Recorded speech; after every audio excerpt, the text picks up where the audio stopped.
जय हिंद दोस्तों, real study board पे आपका स्वागत है। दोस्तों, हम आपको बताने वाले हैं कक्षा 10 विज्ञान के 20 महत्वपूर्ण बहुविकल्पीय प्रश्न जो एग्जाम में बार बार आता है। तो पहला प्रश्न देखेंगे, प्रश्न नंबर एक है विद्युत प्रतिरोध की एसआई इकाई है। तो विद्युत प्रतिरोध की एसआई इकाई है, तो इसका राइट ऑप्शन सी हो जाएगा ओम। राइट ऑप्शन सी हो जाएगा ओम। ओम क्या है? विद्युत प्रतिरोध की एसआई इकाई है। आइए अगला प्रश्न देखते हैं। प्रश्न नंबर 2 है विद्युत ऊर्जा का व्यावसायिक मात्रक है। विद्युत ऊर्जा का व्यावसायिक मात्रक है, तो इसका राइट ऑप्शन डी हो जाएगा। ऑप्शन डी राइट हो जाएगा, किलोवाट घंटा। विद्युत ऊर्जा का व्यवसायिक मात्रक है किलोवाट घंटा, तो ऑप्शन डी राइट हो जाएगा। अगला प्रश्न देखेंगे, प्रश्न नंबर 3 है विद्युत बल्ब का फिलामेंट किस धातु का बना होता है।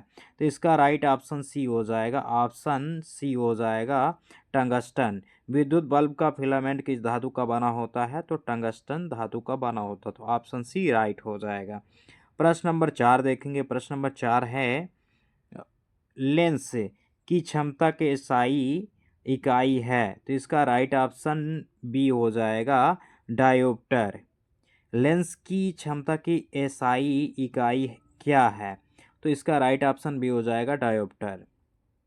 वाट पूछा जाए तो वाट किसका एसआई मात्रक होता है? विद्युत शक्ति या सामर्थ्य का मात्रक क्या होता है? वाट होता है। और कार्य का मात्रक पूछा जाए तो क्या होता है? जूल।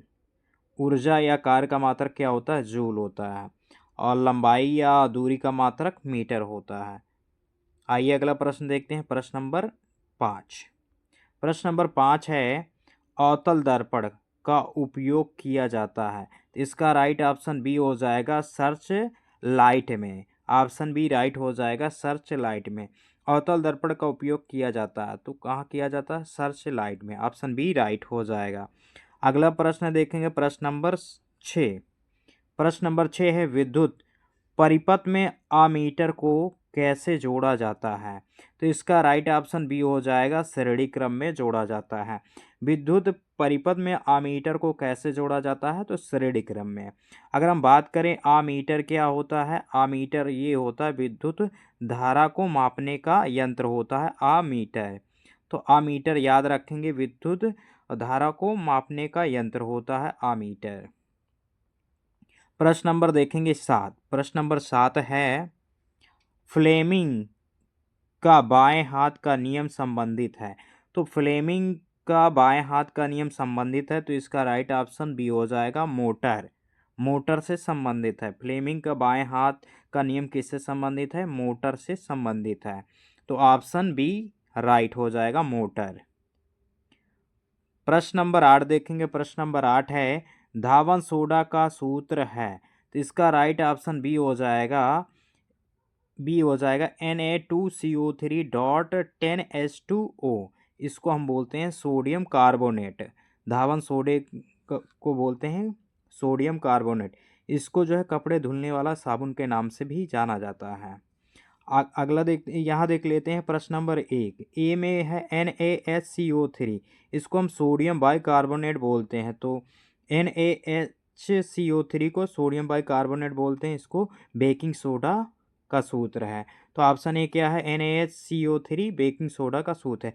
NaCl ये नमक का सूत्र है, साधारण नमक।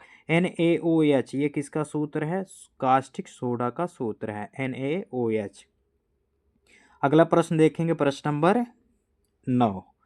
नंबर 9 है कार्बन की संयोजकता कितनी होती है? तो इसका राइट ऑप्शन सी हो जाएगा 4। कार्बन की संयोजकता कितनी होती है? 4।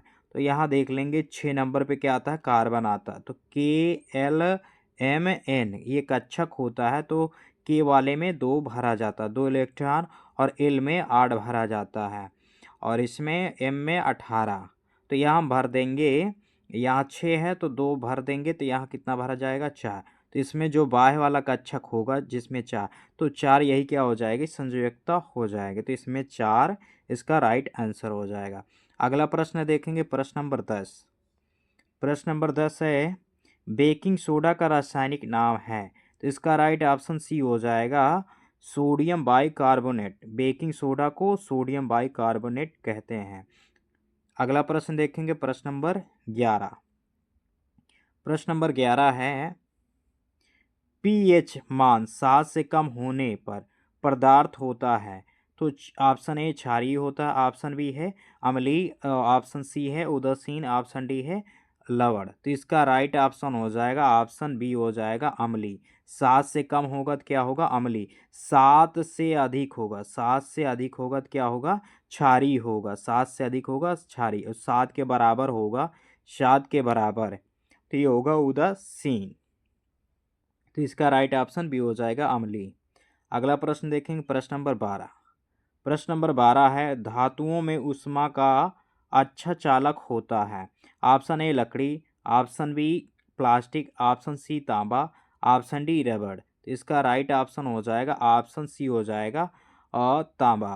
तांबा क्या है? एक धातु है, ये ऊष्मा का सबसे अच्छा चालक होता है, ऊष्मा का अच्छा चालक होता है ऑप्शन के अकॉर्डिंग। अगला प्रश्न देखेंगे, प्रश्न नंबर 13। प्रश्न नंबर 13 है, धातुओं की चमक को कहते हैं। तो ऑप्शन ए है तन्यता, ऑप्शन बी है आघातवर्धनीयता, ऑप्शन सी है धात्विक चमक, ऑप्शन डी है कठोरता। तो इसका राइट ऑप्शन सी हो जाएगा, ऑप्शन सी हो जाएगा धात्विक चमक। तो धातुओं की चमक को कहते हैं धात्विक चमक कहते हैं, तो ऑप्शन सी राइट हो जाएगा। अगला प्रश्न देखेंगे, प्रश्न नंबर 14। निम्न में से कौन मिश्र धातु है? तो इसका राइट ऑप्शन हो जाएगा ऑप्शन बी हो जाएगा पीतल, ऑप्शन बी हो जाएगा पीतल। लोहा, पीतल, तांबा, सोना में कौन सा हो जाएगा? पीतल हो जाएगा। तो पीतल जो है ये तांबा और जिंक से मिलकर बना होता है, इसीलिए ये मिश्र धातु है। जो दो धातुओं, दो या दो से अधिक धातुओं से मिलकर बना होता है उसे हम मिश्र धातु कहते हैं। तो ऑप्शन बी हो जाएगा पीतल। अगला प्रश्न देखेंगे, प्रश्न नंबर 15। पौधों में जल का परिवहन किसके द्वारा होता है? Option A phloem, option B xylem, option C पत्तियां, ऑप्शन डी रंध्र। पौधों में जल का परिवहन किसके द्वारा होता है? जल का परिवहन, तो ऑप्शन बी क्या हो जाएगा? राइट हो जाएगा ऑप्शन बी। जल का परिवहन जाइलम द्वारा होता है। अगर यहाँ बोल दिया जाएगा भोजन या खाद्य पदार्थ का परिवहन किसके द्वारा होता है, तो फ्लोएम द्वारा होता है। और भोजन कहाँ बनता है? तो पत्तियों में, पेड़ की पत्तियों में बनता है। ऑप्शन डी है, अगर पौधों में कोई कमी आ जाए, पत्तियों में कमी आ जाती है किसके कारण? रंध्र के कारण। तो पत्तियों में कमी आना क्या है? रंध्र है। तो ऑप्शन इसका बी राइट हो जाएगा। अगला प्रश्न देखेंगे, प्रश्न नंबर 16। प्रश्न नंबर 16 है, आनुवांशिक गुणों की इकाई कहलाती है। ऑप्शन ए है क्रोमोसोम, ऑप्शन बी है जीन, ऑप्शन सी है डीएनए, ऑप्शन डी है कोशिका। तो इसका राइट ऑप्शन बी हो जाएगा जीन। आनुवंशिक गुणों की इकाई कहलाती है जीन। आनुवंशिक का जनक पूछा जाएगा तो क्या हो जाएगा? आनुवंशिक का जनक मेंडल को कहा जाता है, ग्रेगर जॉन मेंडल को कहा जाता है। आनुवंशिकता का जनक किसे कहा जाता है? ग्रेगर जॉन मेंडल को कहा जाता है। तो इसका राइट ऑप्शन बी हो जाएगा, ऑप्शन बी हो जाएगा। अगला प्रश्न देखेंगे, प्रश्न नंबर 17। प्रश्न नंबर 17 है, मानव शरीर में इंसुलिन हार्मोन किस ग्रंथि से स्रावित होता है? Option A thyroid, option B है एड्रीनल, ऑप्शन सी है अग्नाशय, ऑप्शन डी है प्यूटरी। तो इसका राइट ऑप्शन हो जाएगा ऑप्शन सी हो जाएगा अग्नाशय। मानव शरीर में इंसुलिन हार्मोन किस ग्रंथि से स्रावित होता है? तो अग्नाशय से होता है, याद रखेंगे। इंसुलिन हार्मोन की कमी से कौन सा रोग होता है? तो मधुमेह रोग होता है। कौन सा रोग होता है? मधुमेह रोग होता है, ये भी याद रखेंगे।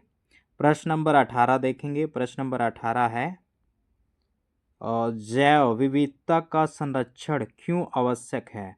ऑप्शन ए है मनोरंजन के लिए, ऑप्शन बी है ऑप्शन बी है पर्यावरण संतुलन के लिए, ऑप्शन सी है व्यापार के लिए, ऑप्शन डी है खेल के लिए। तो इसका राइट ऑप्शन हो जाएगा ऑप्शन बी हो जाएगा पर्यावरण संतुलन के लिए। जैव विविधता का संरक्षण क्यों आवश्यक है? पर्यावरण संतुलन के लिए। तो राइट ऑप्शन बी हो जाएगा। अगला देखेंगे प्रश्न नंबर 19। प्रश्न नंबर 19 है, मानव शरीर में सबसे लंबी कोशिका है। ऑप्शन ए है रक्त कोशिका, ऑप्शन बी है तंत्रिका कोशिका, ऑप्शन सी है मांसपेशी कोशिका, ऑप्शन डी है त्वचा कोशिका। तो इसका राइट ऑप्शन हो जाएगा ऑप्शन बी हो जाएगा, तंत्रिका कोशिका। मानव शरीर में सबसे लंबी कोशिका है तंत्रिका कोशिका। ऑप्शन बी राइट हो जाएगा। अब अगला देखेंगे प्रश्न नंबर 20। प्रश्न नंबर 20 है, प्रश्न नंबर 20, वंशागति के नियम किसने दिए हैं? तो ऑप्शन ए डार्विन ने, ऑप्शन बी है लैमार्क ने, ऑप्शन सी है मेंडल ने, ऑप्शन डी है वाटसन ने। तो इसका राइट ऑप्शन हो जाएगा ऑप्शन सी हो जाएगा मेंडल ने। ऑप्शन सी हो जाएगा मेंडल ने। तो यहाँ से भी प्रश्न आता है, मेंडल ने किस पौधे का उपयोग किया था गुणसूत्र आनुवंशिक निकालने के लिए? कौन से पौधे का उपयोग किया था? मटर के पौधे का उपयोग किया था। यहीं से गुणसूत्र इन्होंने निकाला था। आनुवंशिकता का जनक कहा जाता है इन्हें, गेगर जॉन मेंडल। ये कौन से यानी कहाँ ये अध्ययन किए थे? तो ये चर्च में अध्ययन किए थे, गिरजाघर में। तो पूछा जाता है कि मेंडल ने कहाँ अध्ययन किया था? तो इन्होंने गिरजाघर में अध्ययन किया था।